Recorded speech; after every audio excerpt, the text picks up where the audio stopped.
Police Sarada একাডেমিতে শৃঙ্খলা ভঙ্গের অভিযোগে চাকরি থেকে অব্যাহতি পাওয়া শিক্ষানবিশ এসআইরা সেখানে অনশন করছেন। আমরা সে খবর জানবো। আমাদের সঙ্গে এই মুহূর্তে যুক্ত হচ্ছেন সহকর্মী মির্জা ইমতিয়াজ।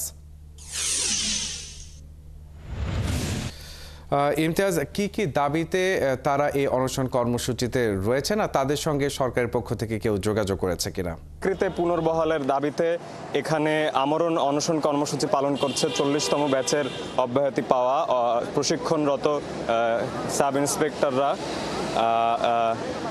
তারা যেটি বলছেন যে তাদেরকে শৃঙ্খলা ভঙ্গের দায় এনে তাদেরকে চাকরি থেকে অব্যাহতি দেওয়া হয়েছে।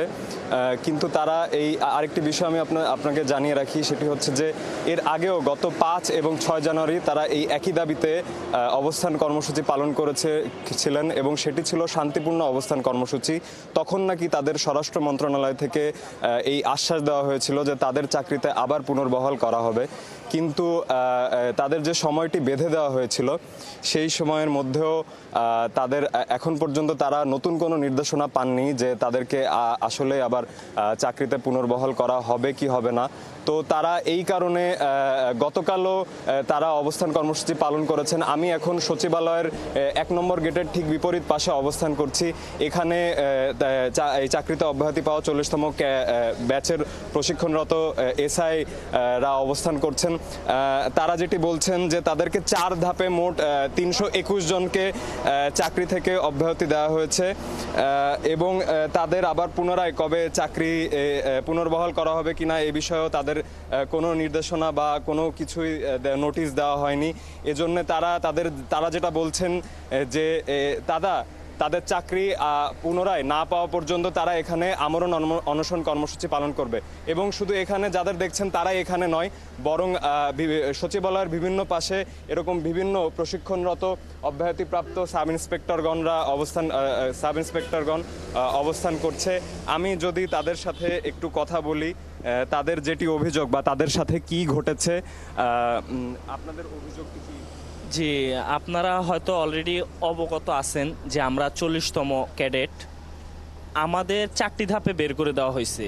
এই ক্ষেত্রে আমাদের বিভিন্নভাবে বিভিন্ন ধরনের অজুহাত দেখানো হয়েছে, যা মোটেও কাম্য নয়।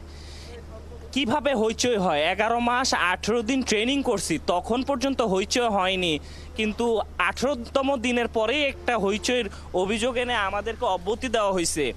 এমনকি কোনো ধরনের অভিযোগ হইতে হইলে আমাদের কোনো ধরনের আত্মপক্ষ শুনানি পর্যন্ত আমাদের করতে দেওয়া হয়নি। আমাদেরকে কাগজ দিয়ে ছুটিতে পাঠিয়ে আমাদেরকে ডিসচার্জ করে দেওয়া হয়েছে।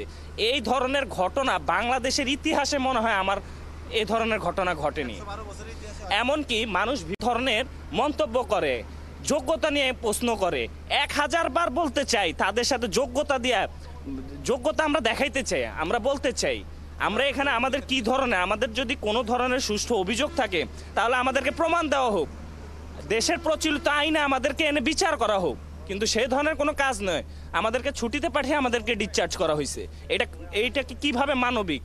আরেকটি বিষয় যেটি আমাদের কাছে আছে যে আপনাদের অনেকেই নাকি বিভিন্ন যে পরীক্ষা হয় আপনাদের প্রশিক্ষণরত অবস্থায়, তারা ফলাফলে 100-র মধ্যে আছে, তারপরেও তাদেরকে অব্যাহতি দেওয়া হয়েছে।